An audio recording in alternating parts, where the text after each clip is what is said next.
la vidéo sur votre cas, c'est vraiment une preuve que tout le monde peut réussir sur YouTube. YouTube, c'est vraiment pas un sprint, c'est un marathon. Si on est seul, tous les jours, on peut trouver des dizaines d'excuses pour s'arrêter et pas commencer.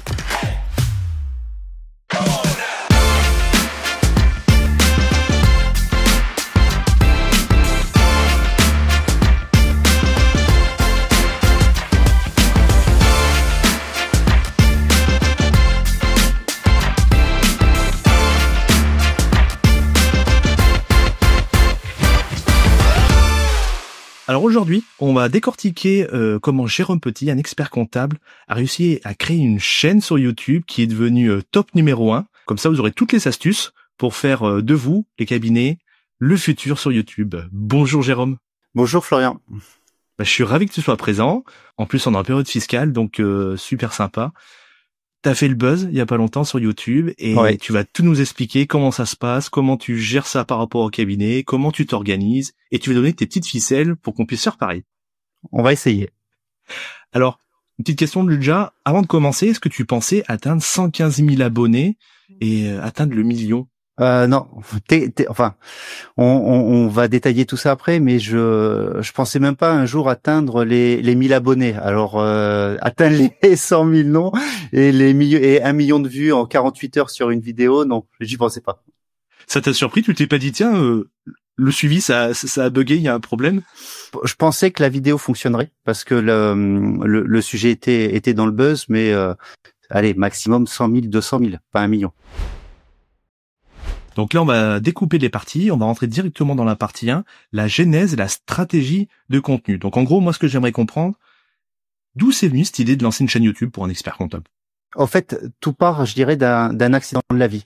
On était courant juin 2019 et j'ai été percuté par un bus. C'est-à-dire qu'à un carrefour, il y a un bus qui a raté une priorité, qui m'a percuté, qui a balancé la voiture. Et ce qui m'a choqué, c'est que la première chose que j'ai fait en sortant de la voiture, j'ai pris mon téléphone, j'ai appelé ma secrétaire et je lui ai dit, faut décaler les rendez-vous, j'arriverai pas à l'heure. T'es prévenant déjà, mais c'est pour dire, j'ai même pas pensé à ma femme, j'avais pas pensé à mes enfants, je me suis même pas demandé comment ça va, j'ai commencé par penser au boulot. Et c'est là que je me suis dit, attends Jérôme, il y a peut-être un problème, faut que tu penses à autre chose, faut que tu profites un peu de la vie, que tu penses un peu à toi. Et donc pendant quelques mois, je me suis dit, mais qu'est-ce que je pourrais faire? Et petit à petit, comme j'adorais aller sur YouTube, j'aimais aller sur YouTube pour tout ce qui était tuto, pour du bricolage, pour de la cuisine, pour ce genre de trucs, je me suis dit, mais pourquoi pas essayer de faire la même chose pour des créateurs d'entreprises? Parce que en règle générale, nous experts comptables, on voit des chefs d'entreprise qui se développent, des créateurs mais avec des gros projets. Par contre, les tout petits créateurs d'entreprises, les micro-entrepreneurs, ils n'ont pas obligatoirement de conseils pour se lancer. Et donc, je me suis dit, tiens, pourquoi pas essayer de lancer quelque chose pour les petits créateurs d'entreprises. Et c'est comme ça qu'est née l'idée de créer Bienvenue au cabinet. Mais est-ce que tu peux nous présenter, du coup, dans la foulée, Bienvenue au cabinet et toi, en tant qu'expert comptable?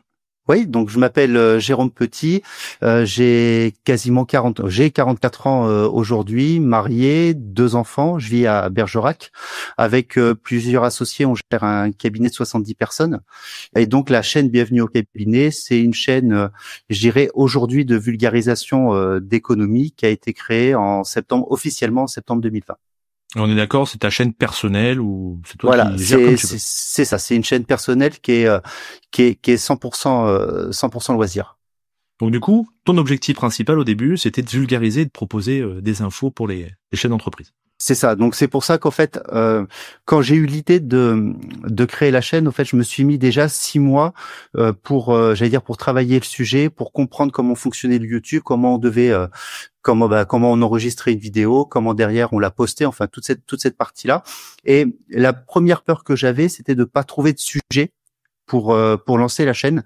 Donc j'ai commencé par chercher 12 sujets pour me dire j'ai un an.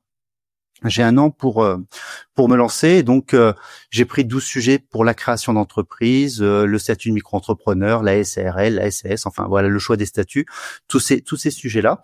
Et après, à partir de septembre, j'ai enregistré les vidéos, j'ai commencé à apprendre comment fonctionnait YouTube. Et ce que j'ai fait par contre, c'est que j'en ai parlé à personne.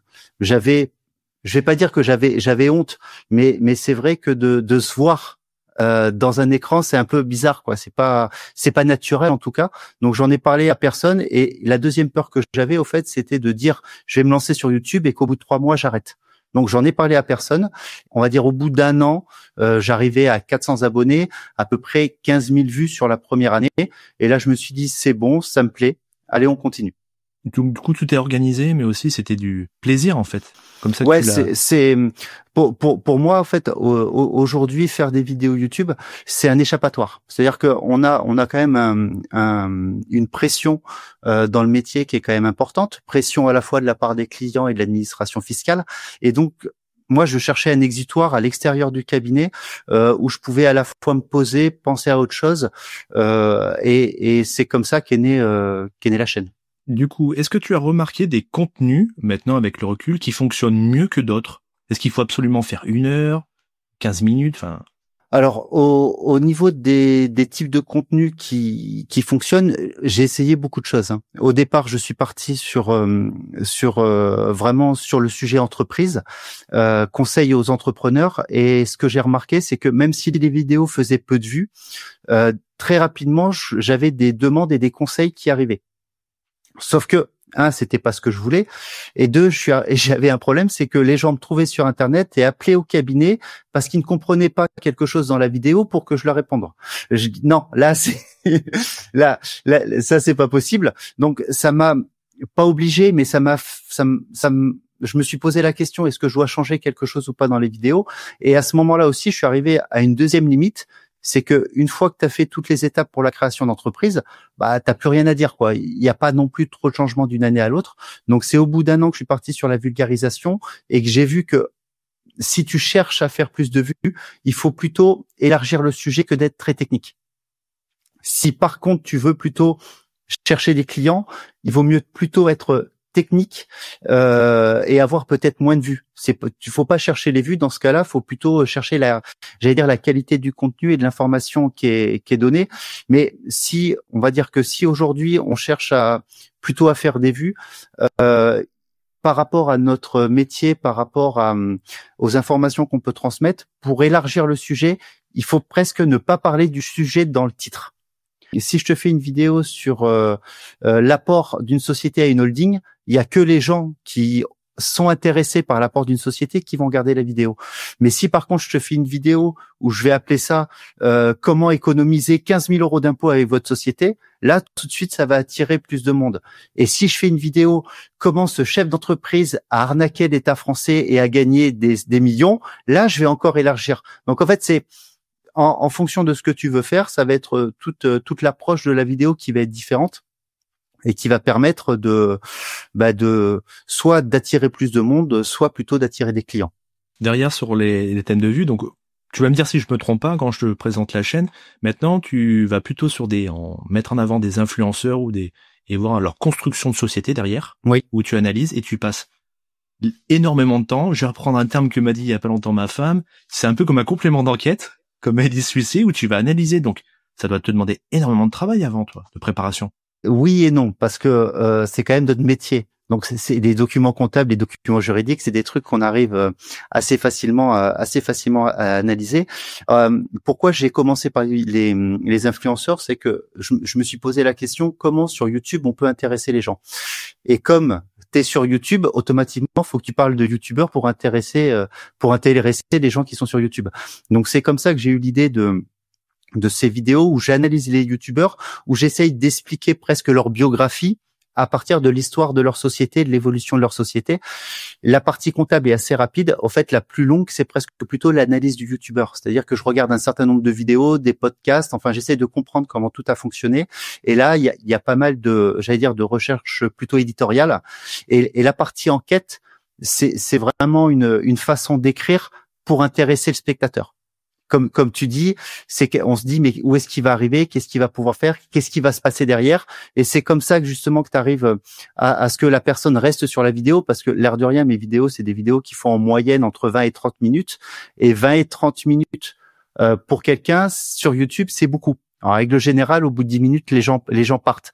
Donc 20-30 minutes, c'est beaucoup. Donc ça, c'est une typologie de vidéo qui fonctionne bien. Les youtubeurs, il y en a à peu près 4 par an. Parce que je fais 12 vidéos sur l'année, 11 ou 12 vidéos sur l'année. Donc il y a une vidéo par trimestre sur les youtubeurs.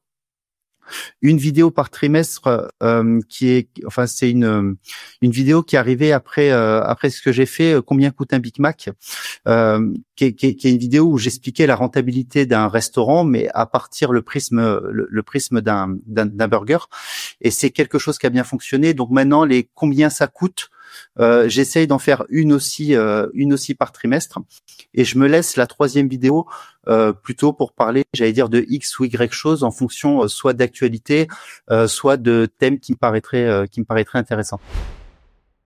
Maintenant, je vais t'amener sur la partie 2 et tu vas nous expliquer un petit peu ton organisation et comment tu produis toutes tes vidéos. Donc, la première, est-ce que tu peux nous expliquer ton processus de création de vidéo entre le moment où tu as l'idée jusqu'à la partie montage, ça y est, tout est prêt? Peut-être ça a évolué entre-temps. Ça a beaucoup évolué depuis 1 an et demi. Ce qu'il faut se dire, c'est que si je m'étais donné justement 1 mois entre 2 vidéos, c'est parce que en termes de timing, ce mois il était nécessaire.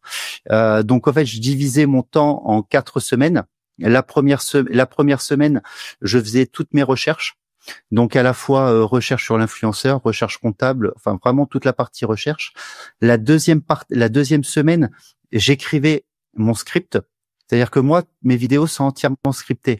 Il n'y a pas du tout, je lis un texte et derrière ce texte, je recoupe les vidéos je recoupe les rushs de vidéos pour que ça fasse une vidéo de 30 minutes. Donc la deuxième semaine, j'écris la totalité de mon texte pour que j'ai une histoire, un sens, un lien du début à la fin. La troisième semaine, je lisais mon texte une dizaine de fois pour que ce qui était un texte écrit devienne un texte oral. À la fin de la troisième semaine, j'enregistrais la vidéo. J'avais 1 semaine de montage et derrière, je publiais la vidéo et je repartais sur la vidéo d'après. Donc ça, c'est ce que j'ai fait pendant quasiment 3 ans, jusqu'à la vidéo sur Vodka qui a été ma première vidéo qui a dépassé le 1 million de vues. Et à ce moment-là, je vais pas dire HS, mais j'arrivais à un moment où je me disais, je vais pas réussir à tenir le rythme. Ouais, la routine fait que c'est lourd. Enfin, la routine et aussi l'exigence. Ça veut dire que quand tu démarres, tu te pousses pas à faire de la qualité, mais plus tu avances, plus tu as envie que tes vidéos soient parfaites et automatiquement tu prends plus de temps. Et grosso modo, une vidéo comme Vodka qui fait 35 minutes, c'était à peu près, je pense, 90 heures de travail, tout confondu sur la vidéo. Donc c'est pour ça que à partir de cette période-là, je me suis fait accompagner au départ par un miniamaker, c'est-à-dire une personne qui s'occupe de faire les miniatures titres pour attirer au clic.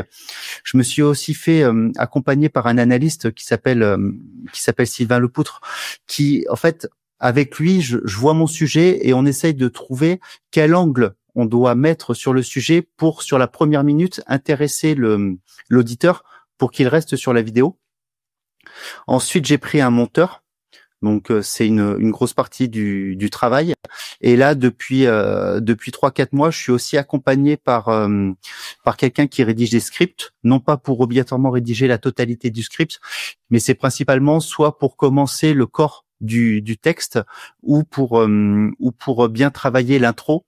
Parce qu'en fait sur YouTube, il y a deux points qui sont importants, c'est l'angle miniature. Parce que quand tu arrives sur YouTube, au fait, à la différence d'un Instagram, par exemple, tu dois choisir la vidéo que tu vas vouloir regarder. Donc, tu as un clic à faire. C'est ça, tu as un clic à faire. On te propose une quinzaine de vidéos différentes quand tu arrives sur la page d'accueil et c'est toi qui dois cliquer sur une vidéo. Donc, automatiquement, il faut que tu te démarques. Et pour te démarquer, il y a 2 manières. C'est soit par l'image, d'où le miniamaker qui est la personne qui s'occupe des miniatures, soit par l'angle et le titre de la vidéo qui va interpeller la personne. Et c'est donc ça grâce à Sylvain qu'on arrive à chercher le combo gagnant, qui fait que petit à petit la chaîne se développe et l'air de rien entre hier et aujourd'hui, on a vachement quand même amélioré à la fois la qualité des vidéos en étant entouré obligatoirement. Je veux dire, c'est comme tout professionnel. Quand tu fais appel à des professionnels, tu montes en puissance et ça se passe mieux. Et en même temps, moi, ça me permet non pas de passer moins de temps sur les vidéos, mais de passer plus de temps sur certaines étapes du vidéo et d'en passer moins sur les autres, comme le montage, qui est grosso modo une semaine de travail.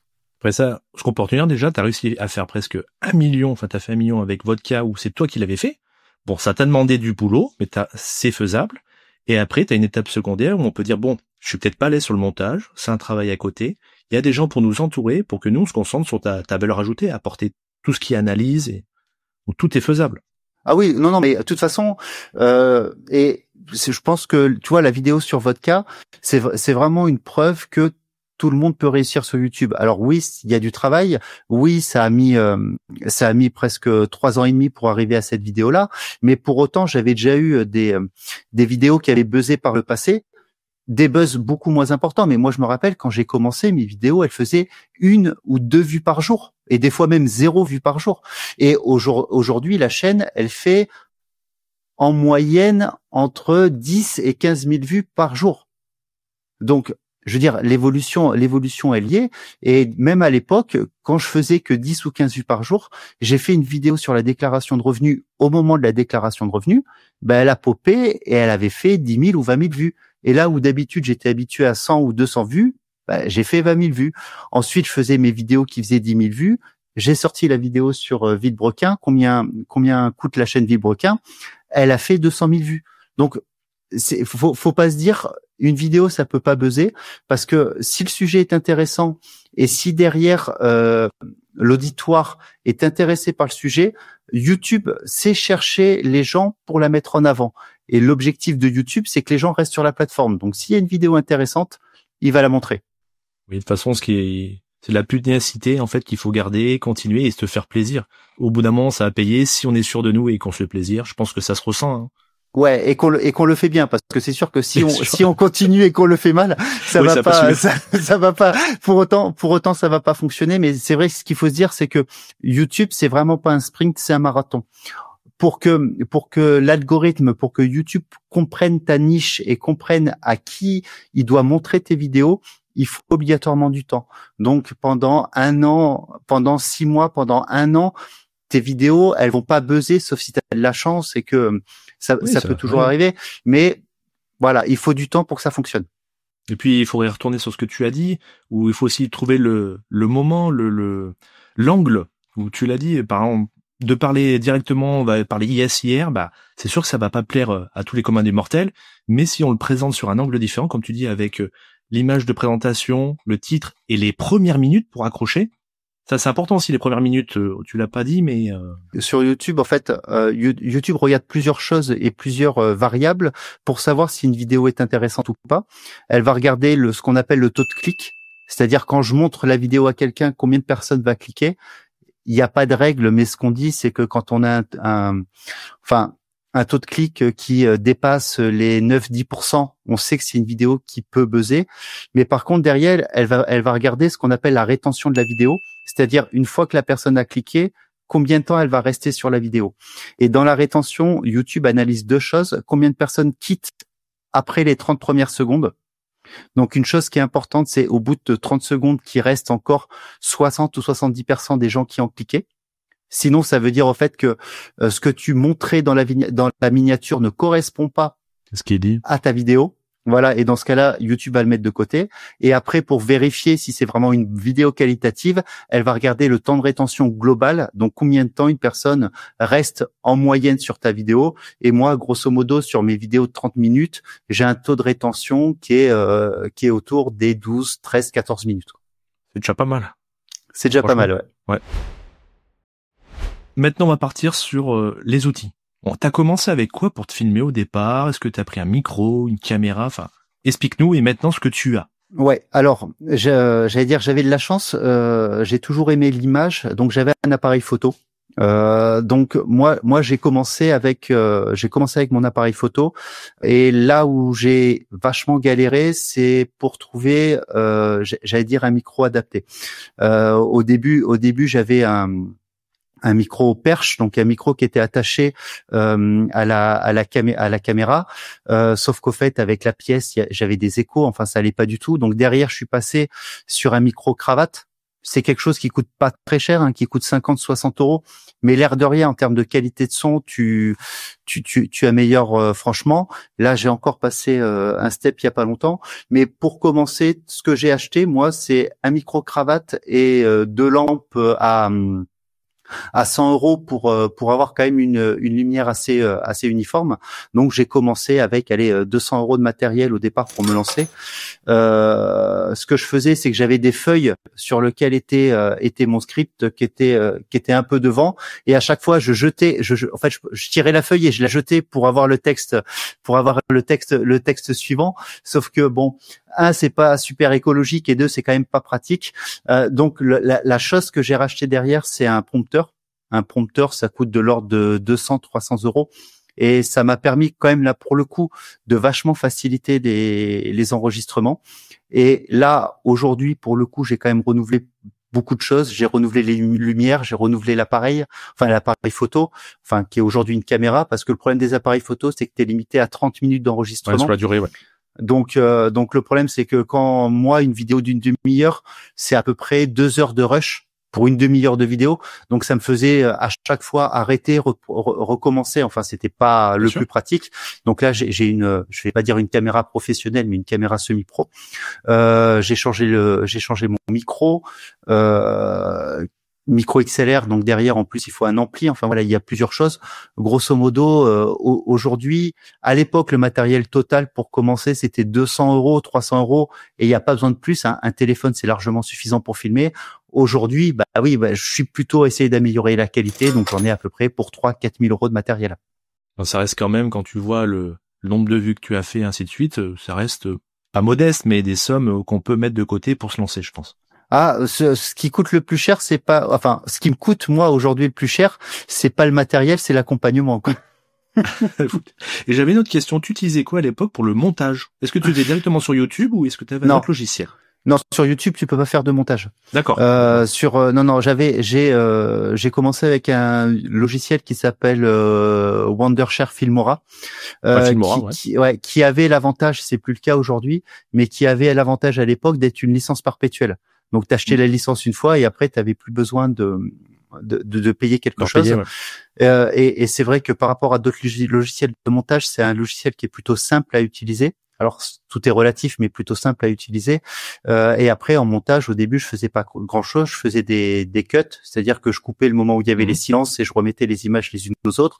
De temps en temps des zooms pour éviter d'avoir toujours la même image. Et après, j'allais sur des banques de vidéos libres de droit pour trouver de temps en temps des images.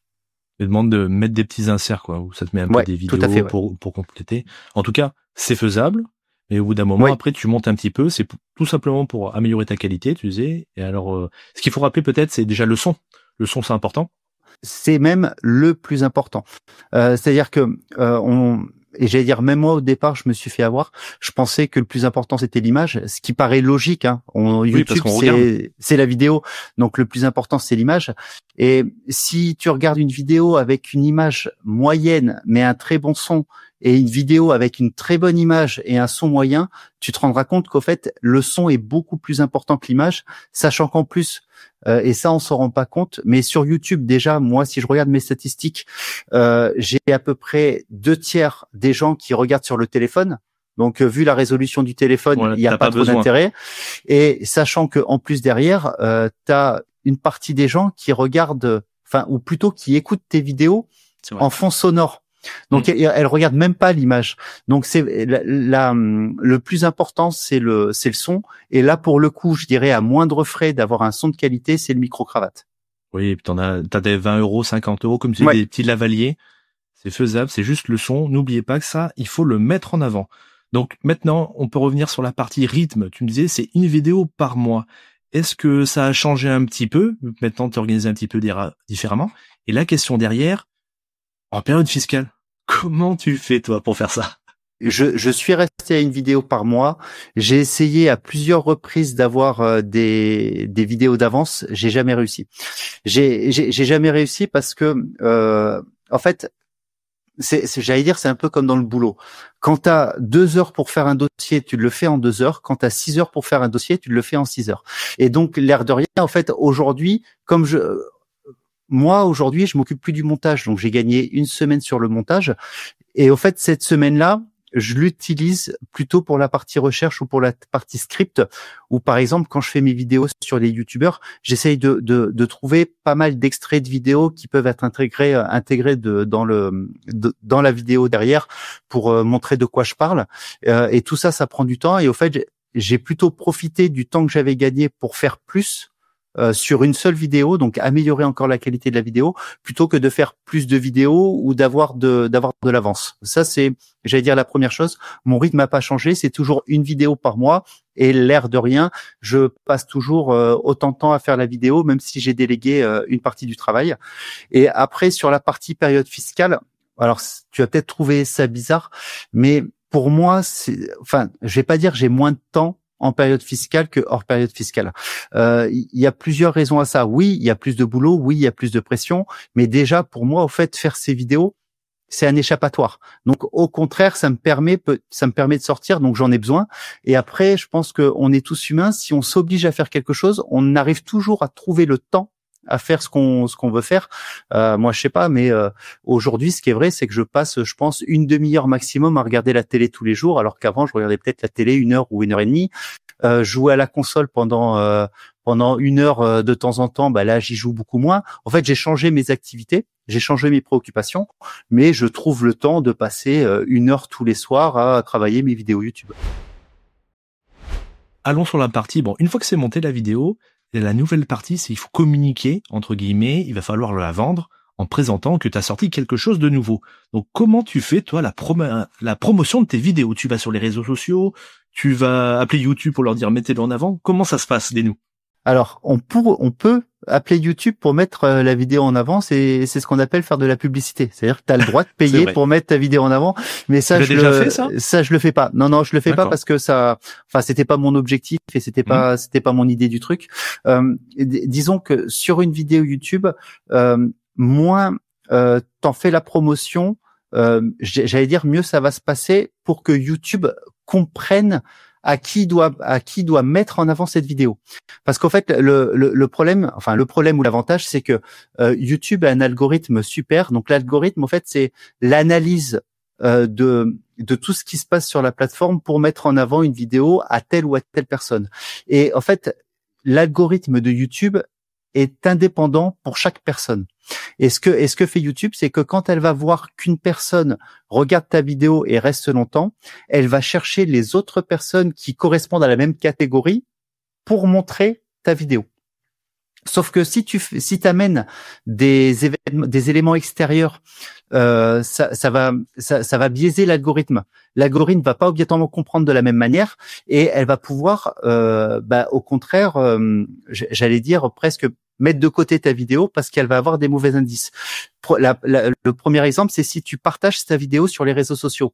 En règle générale, quelqu'un qui est sur un réseau social, il a pas une demi-heure ou un quart d'heure devant lui.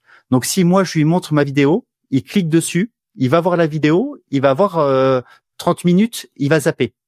Donc c'est quoi que je dis à YouTube? Ma vidéo, quelqu'un vient dessus et derrière il la regarde pas. Donc en fait, la rétention est pas bonne. Tout à fait. Donc ça c'est la première chose. Et la deuxième chose, c'est que quand tu arrives sur YouTube à partir d'un réseau social, en fait YouTube ne va pas avoir ton historique de vue. Tu n'arrives pas avec ton compte. Tu arrives avec un compte indépendant et donc ça permet pas à YouTube d'avoir toutes les informations et de savoir derrière à qui le donner. Donc le mieux sur YouTube, tu peux en faire la promotion. Ça veut dire tu peux dire que tu as mis une nouvelle vidéo, mais par contre, il faut plutôt éviter de mettre le lien de la vidéo et plutôt pourquoi pas mettre le lien de la chaîne pour que la personne aille sur ta chaîne et derrière à partir de son compte aille sur la vidéo. C'est beaucoup plus intéressant et moi je pense que mettre en avant une vidéo sur les réseaux sociaux, je vais pas dire que j'en vois pas l'intérêt, mais ça fait presque plus m'as-tu vu que réellement une mise en avant du produit. En fait, le produit, ce qui est un peu embêtant, j'allais dire avec YouTube, c'est qu'une fois que tu as fait ce mois de travail, tu la mets dans la nature et derrière, au fait, c'est YouTube qui va gérer. Toi, tu vas rien pouvoir faire parce que tu peux la mettre en promotion sur tes réseaux, tu vas avoir des vues, mais ça va pas être des vraies vues, ça va pas être des vues qui vont apporter de l'engagement, qui vont apporter des abonnés, qui vont apporter, au fait, une amélioration de ta chaîne. Donc, le mieux, en tout cas, sur YouTube, c'est de limiter la promotion et plutôt de laisser faire travailler l'algorithme. On va maintenant reparler un petit peu de ton épisode qui avait fait à Villebrequin ou ceux qui ont dépassé l'1 million. Derrière, les gens, ils veulent te mettre des commentaires.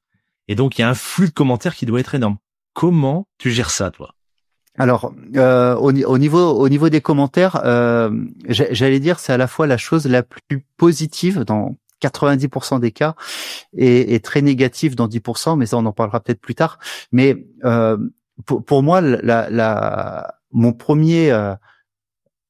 chose presque la plus importante par rapport à mes vidéos YouTube, c'est les commentaires, parce que j'ai vraiment beaucoup de commentaires très positifs de personnes qui ne connaissent pas du tout la comptabilité et qui me disent putain, moi je trouvais ça chiant la comptabilité quand j'étais au collège, j'aurais adoré avoir un prof comme toi. Super compliment. Même de temps en temps des chefs d'entreprise qui disent tiens, j'avais pas pensé à la création de la holding, je vais en parler à mon expert comptable, et aussi beaucoup de commentaires positifs sur le travail réalisé et la qualité de la vidéo. Donc pour moi, c'est vraiment l'essence presque aujourd'hui de mon plaisir. Il est presque plus sur les commentaires que sur le nombre de vues. Donc, je m'oblige à répondre à tous les commentaires. Et comment tu fais avec le flux que tu as, justement? Voilà. Alors, sur une journée normale, parce que sur YouTube, tu sors une vidéo, tu vas avoir des pics. Et après, ça va être, ça redescend. Sur une journée normale, j'ai une dizaine ou une quinzaine de commentaires dans la journée. Donc le soir, j'ai 5 minutes, je réponds aux 15 commentaires et on n'en parle plus. Par contre, je réponds qu'une seule fois dans la journée. Quand je lance une vidéo, pour quand même voir comment fonctionne la vidéo et aussi se poser la question, est-ce que je change la miniature, je change pas la miniature, je change les titres, je change pas le titre. Souvent, les 4-5 premières heures, je suis l'évolution quand même de la vidéo en termes de statistiques, et donc là j'essaye de répondre au plus de commentaires possible dans ces 3-4 heures. Et par contre, je prends la vidéo Villebrequin. Alors déjà, la vidéo Villebrequin, c'était une vidéo qui était pas prévue. On a pensé à faire la vidéo le vendredi. On l'a sortie le mardi matin à 9h.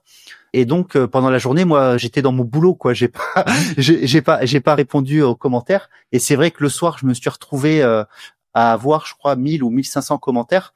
J'ai mis 1 mois et demi pour répondre à tous les commentaires, mais je veux quand même répondre à tous les commentaires parce que alors déjà en soi c'est pas beaucoup, tu vois, une vidéo qui fait 1 million de vues ou 1 million 5, aujourd'hui j'ai peut-être 4000 ou 5000 commentaires. Donc ce sont quand même des personnes qui ont pris le temps de te mettre un commentaire. Et par rapport à ça me paraît naturel, je dirais, au minimum de répondre. Des fois, c'est que 3 mots. Des fois, c'est un smiley. Mais au moins, tu réponds. Tu réagis, ouais. T'interagis et je pense que c'est important parce que ce qu'il faut se dire, c'est que YouTube, c'est une sorte de, à l'époque, c'était un réseau social. Les gens s'enregistraient et parlaient avec les gens. Et pour garder quand même cette touche réseau social, c'est normal de répondre. Par contre, il y a quelque chose où je me refuse presque à chaque fois de répondre. C'est quand les gens soit m'envoient des messages sur LinkedIn, soit m'envoient des mails, soit m'envoient des messages sur Instagram en me demandant des conseils. Et là, pour le coup, j'ai une réponse qui est toute prête. C'est le meilleur conseil, vous l'aurez par un expert comptable qui est à côté de chez vous. Prenez rendez-vous. Donc à chaque fois que je sais ce type de demande, en fait, je le renvoie sans donner de nom, je le renvoie vers un confrère en local.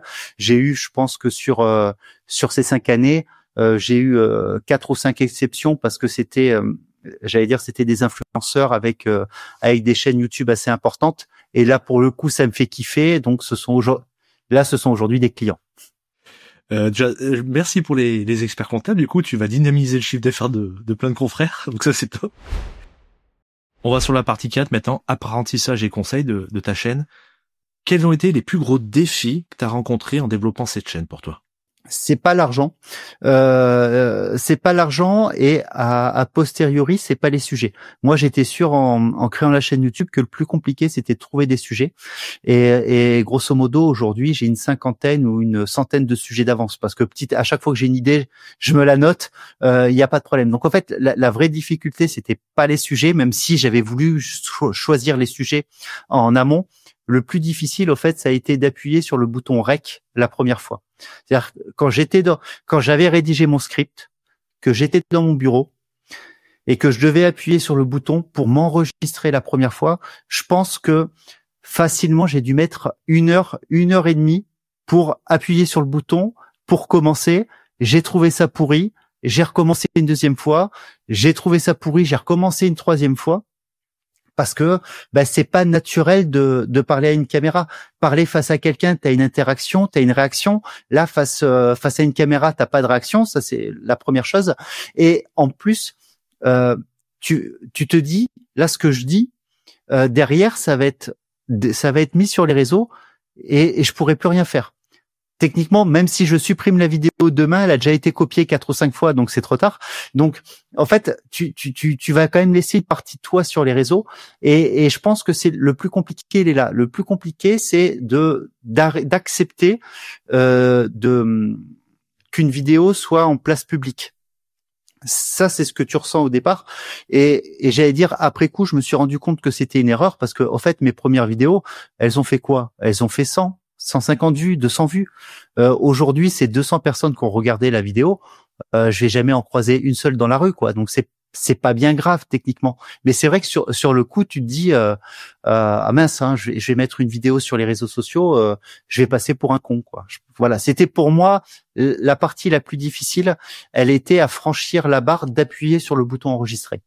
Et maintenant, ça va, tu l'as plus, ça, à chaque fois. Tu passes pas 1 heure et demie à faire ça. Non. Alors, t'as toujours un peu t'as toujours un peu d'appréhension enfin, moi, je sais que quand je vais enregistrer, une vidéo, sachant que l'enregistrement, en fait, c'est le plus simple, hein, c'est 2 heures, sur la totalité du process. Mais j'ai toujours cette appréhension, de savoir est-ce que je vais bien enregistrer, est-ce que ça va bien se passer, quoi. Et après, il y a le montage, il y a tout ce qui se passe, et t'es content de ta vidéo, enfin ça se passe bien. Mais c'est vrai que cette appréhension, tu l'as toujours. De la même manière, je pense que pour ceux qui vont souvent sur scène pour parler face à des gens, t'as toujours l'appréhension avant de monter sur la scène, que tu sois devant 10 personnes ou devant 10 000 personnes. On revient après sur l'impact que ça a pu peut-être avoir sur le cabinet où tu travailles. Au début, comme tu disais, il y avait pas beaucoup de vues, donc on est tranquille. Là maintenant, t'as explosé, t'as plein de propositions et de gens qui viennent vers toi. Est-ce qu'il y a des clients qui t'ont reconnu et qui maintenant disent waouh, on est abonné à ta chaîne? Alors, comme je te le disais au départ, j'ai toujours voulu faire une séparation, j'allais dire importante, entre le cabinet et moi, et pour j'allais dire pour 2 raisons. C'est-à-dire que quand je fais mes vidéos, je m'engage, je donne ma vision des choses, qui est pas obligatoirement ni la vision de mes salariés, ni la vision de mes associés. Donc, c'est très compliqué d'avoir une entreprise qui joue sur l'image de quelqu'un. On le voit, j'allais dire actuellement avec un agent immobilier connu. Le jour où ça se passe mal, oui, ta boîte peut être impactée. Donc, c'est la première raison pour laquelle j'ai toujours voulu séparer les deux. Après, ce qui est vrai, c'est que je me suis rendu compte qu'il y avait des clients qui me suivaient, alors que moi, j'en avais parlé à personne. Et par rapport à ça, les retours... j'ai pas eu de retour négatif sur le sujet. Et là où j'avais le plus peur, c'était des retours négatifs sur le temps consacré. Des clients qui disent ça va, maintenant vous passez votre temps sur YouTube, vous vous occupez plus de vos clients, quoi. Mais comme je le fais en dehors des heures de travail, sur mes heures privées, j'ai pas cette problématique là, mais c'est vrai que c'est une problématique qui pourrait arriver. Derrière, j'ai eu quelques demandes ou quelques possibilités, j'allais dire commerciales, au niveau des clients. Mais par contre, je fais pas d'appel à l'action de recherche de clients. Donc, comme je fais pas d'appel à l'action de recherche de clients, automatiquement, je pourrais avoir moins, ou plutôt je pourrais avoir plus de possibilités commerciales. Si par exemple à un moment dans la vidéo je disais si vous cherchez un expert comptable, n'hésitez pas à m'envoyer un lien, vous l'avez ci-dessous. C'est pas du tout ce que j'ai voulu faire, et c'est par contre pour le coup pour ça que dans chacune de mes vidéos il y a des promotions commerciales. Aujourd'hui, en fait, depuis la vidéo de votre cas, en fait, des marques me contactent pour mettre des publicités dans mes vidéos. C'est-à-dire qu'au bout de 1, 2, 3, 4, 10 minutes de vidéo, il y a une petite publicité de 60 secondes, 90 secondes, qui est sur une marque, ça peut être NordVPN, enfin ce genre de choses. Ça, c'est arrivé grâce à la vidéo sur votre cas. Je me suis entouré d'un agent qui s'occupe de gérer cette partie-là parce que les contrats sont quand même particuliers. Donc c'est l'agent qui gère ça, il récupère 15% du produit, mais au moins tout ça est fait correctement. Et là pour le coup, c'est ce qui me permet au fait de payer le monteur et de payer les différentes personnes qui travaillent avec moi. Moi de mon autre côté, je voudrais une dernière petite question avec toi. Quels sont les conseils, s'il y avait 2-3 petites choses à retenir pour un expert comptable qui se lance aujourd'hui? Il doit faire quoi pour faire comme toi ou ne pas faire comme toi justement? Alors déjà, il doit trouver une niche. En fait, ce qu'on appelle une niche, ça va être quelle va être la thématique de ma chaîne. Si par exemple je suis un expert comptable et j'ai plutôt des clients dans le médical, pourquoi ne pas essayer de parler de différentes choses qui sont autour du médical et des chiffres pour justement rester dans sa niche et attirer, si on cherche des clients, attirer sur cette partie-là. Ça, j'allais dire, c'est le premier conseil. Deuxième conseil. Aujourd'hui, on a la chance, j'allais dire, d'avoir plusieurs typologies de réseaux sociaux, à la fois vidéo longue, à la fois vidéo courte. On peut aller sur Instagram, on peut aller sur TikTok tant que ça existe. On peut aller sur YouTube, vidéo longue, vidéo courte. Pour moi, faut par contre essayer de ne pas aller partout et plutôt se limiter, en tout cas au départ, à une typologie de produits. Je fais des vidéos longues, je fais des vidéos courtes. Et derrière d'arriver à travailler son produit autour de ça, et j'allais dire pas hésiter à se faire accompagner. Ça c'est quelque chose, et pourtant, enfin les gens ont du mal. Les experts comptables ont du mal. Les experts comptables ont du mal. Pourtant, eux, c'est exactement la même chose. C'est-à-dire qu'un chef d'entreprise qui vient voir un cabinet comptable, il vient chercher l'expertise du cabinet comptable pour la gestion de son entreprise. Et ben de la même manière, quelqu'un qui veut aller sur YouTube, il faut qu'il cherche quelqu'un qui est expert en la matière pour l'accompagner sur YouTube. Et ça a même, j'allais dire, un deuxième avantage, et en tout cas moi je l'ai vu avec Sylvain qui m'accompagne, c'est que comme j'ai un rendez-vous tous les mois avec lui, en fait ça m'oblige aussi à continuer. Un peu comme la salle de sport. Si tu as rendez-vous tous les samedis, tu vas être obligé de faire du sport tous les samedis. Et ben là, c'est un peu la même chose. Le fait d'être accompagné, c'est aussi un motivateur supplémentaire pour arriver à continuer. Alors que si on est seul, tous les jours, on peut trouver des dizaines d'excuses pour s'arrêter et pas commencer. Ça, c'est vrai. Bon, avant d'aller sur la partie conclusion et perspective, moi, ce que j'aimerais savoir, c'est quels sont les projets futurs de ta chaîne? Il y a quoi qui va sortir cette année? Alors, je vais pas te donner mes sujets, même s'ils sont déjà prévus. Non, j'ai un projet à moyen terme parce que la chaîne va sur ses 5 ans, qui l'air de rien, c'est déjà pas mal sur une chaîne YouTube, et j'aimerais faire, j'allais dire, une vidéo un peu plus grosse, un peu plus montée, un peu plus tout. Donc c'est au fait par rapport à ça, comme j'ai mes sponsoring, je mets l'argent de côté, et quand je pense que j'aurai l'argent pour faire une vidéo, en fait, je voudrais faire une vidéo en plateau avec plusieurs invités, ce genre de choses. Ouais, donc plaisir, voilà. Raison. Donc ça c'est un projet, il se fera pas, on verra bien, mais en tout cas c'est mon projet, c'est un projet. Et après dans le développement de la chaîne, là je me suis donné comme objectif que chaque nouvelle vidéo qui sorte cette année fasse un minimum de 100 000 vues sur le premier mois. Pour l'instant, je suis dedans, mais on verra bien. J'avais comme objectif d'atteindre les 100 000 abonnés à la fin de l'année. Bon, manque de bol, je l'ai déjà dépassé au mois de janvier, donc il va falloir que j'en trouve un nouveau là-dessus. C'est déjà en fait, au moins. Ouais. T'as pas de pression. En plus, j'allais dire ça rapporte rien. Je veux dire que c'est pas les abonnés qui font une chaîne YouTube, c'est le nombre de vues. Mais c'est vrai que c'est les abonnés qui font le trophée qui est juste là derrière. Et j'avais envie d'obtenir ce trophée à la fois pour moi et pour mes enfants, parce que aujourd'hui, en fait, jusqu'ici, ils osaient pas dire ce que faisait leur papa à l'école. Expert comptable, c'est pas vendeur, mais dire mon papa il est youtubeur, c'est quand même, c'est quand même mieux. Donc aujourd'hui, ils sont contents aussi, eux aussi du trophée. Où est-ce qu'on peut te retrouver du coup en dehors de YouTube? Est-ce que tu viens un petit peu au congrès de l'ordre ou sur d'autres parties? Alors en physique, oui, je vais quasiment tous les ans sur le congrès. Donc pendant les 3 jours de mémoire cette année, c'est Lyon. J'y serai cette année à Lyon. Vous pourrez aussi me retrouver j'allais dire principalement sur YouTube. Donc vous allez sur YouTube, vous tapez Bienvenue au cabinet. J'apparais en premier. Je pense que vous tapez sur Google, vous tapez Bienvenue au cabinet. Je dois apparaître aussi dans les premiers résultats de recherche. Et sinon après, je poste de temps en temps sur LinkedIn, mais c'est plutôt un réseau où je regarde les choses plutôt que où je poste des choses. Et sur Instagram, c'est plutôt pour les personnes qui suivent la chaîne où je mets quelques j'allais dire choses qui se passent à côté de la vie de la chaîne YouTube. Donc, si on veut te mettre un petit message, c'est plutôt YouTube, on te met un petit commentaire. Un petit commentaire sur YouTube ou un petit message privé sur LinkedIn, je les regarde. Je te remercie pour avoir fait tout ce partage. De rien, on souhaite que tu atteins les 200 000 cette année. Et avant qu'on te laisse partir, j'aimerais faire un petit jeu où je te propose 2 solutions. Ça s'appelle le jeu Ceci ou Cela. Tu me dis laquelle te correspond le mieux. C'est pour apprendre à mieux te connaître un petit peu. D'accord ? Vas-y. Alors, est-ce que tu préférais utiliser YouTube ou LinkedIn, toi ? YouTube. C'est normal, tu me diras. Tu préfères tourner une vidéo ou faire une conférence devant 1000 personnes ? Tourner une vidéo. Tu vois ? Top. Plus dur. Tu préfères passer la journée à faire 10 bilans d'affilée ou 10 tournages de vidéo ? 10 rendez-vous clients.